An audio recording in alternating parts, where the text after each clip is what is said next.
ರಾಮಯ್ಯ ಹೇಡಿ ಎಂಬ ಜನಾರ್ದನ ರೆಡ್ಡಿಯ ಹೇಳಿಕೆ ವಿಚಾರಕ್ಕೆ ಸಂಬಂಧಪಟ್ಟಂತೆ ಜನಾರ್ದನ ರೆಡ್ಡಿ ಯಾವಾಗ ಯಾವ ಕಡೆ ವಾಲ್ತಾರೋ ಗೊತ್ತಿಲ್ಲ.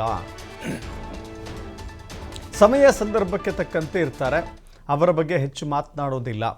ವಿಜಯನಗರದಲ್ಲಿ ಸಚಿವ ಜಮೀರ್ ಅಹಮದ್ ಪುನರುಚ್ಚಾರ ಮಾಡಿದ್ದಾರೆ. ಸಂತೋಷ್ ಲಾಡ್ ಬಗ್ಗೆಯೂ ಕೂಡ ಹೇಗೆ ಬೇಕೋ ಹಾಗೆ ಮಾತನಾಡ್ತಾರೆ, ಅವರಿಗೆ ಬದ್ಧತೆ ಇಲ್ಲ ಅಂತ ಹೇಳಿದ್ದಾರೆ ಜಮೀರ್ ಅಹಮದ್ ಖಾನ್. ಈಗ ಓಪನ್ ಸದನದಲ್ಲೇ ಹೇಳಿದ್ದಾರೆ ಏನಂತ, ಸಿದ್ದರಾಮಯ್ಯ ಮುಖ್ಯಮಂತ್ರಿಯಾಗಿ ಮುಂದುವರಿಬೇಕು. ಈಗ ಜನಾರ್ದನ್ ರೆಡ್ಡಿ ಅದು ಯಾವ್ದು ಮಾತನ್ನ ನಂಬಬೇಕಾಗ್ತದೆ? ಒಂದ್ ಕಡೆ ಹೇಳ್ತಾರೆ ಸಿದ್ದರಾಮಯ್ಯನೇ ಮುಂದುವರಿಬೇಕು ಮುಖ್ಯಮಂತ್ರಿಯಾಗಿ ಅಂತಾರೆ, ಒಂಥರ ಸಿದ್ದರಾಮಯ್ಯ ಅವರೇ ಹೇಳಿ ಮುಖ್ಯಮಂತ್ರಿ ಅಂತಾರೆ.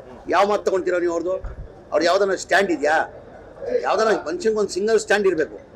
ಈಗ ಓಪನ್ ಸದನದಲ್ಲೇ ಹೇಳಿದ್ದಾರೆ ಏನಂತ, ಸಿದ್ದರಾಮಯ್ಯ ಮುಖ್ಯಮಂತ್ರಿಯಾಗಿ ಮುಂದುವರಿಬೇಕು ಅಂತ.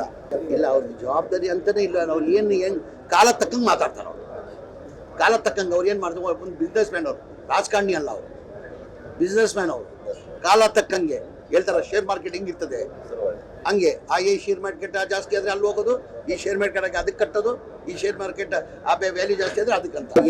ಈಗ ಜನಾರ್ದನ್ ರೆಡ್ಡಿ ಅದು ಯಾವ್ದು ಮಾತನ್ನ ನಂಬಬೇಕಾಗ್ತದೆ?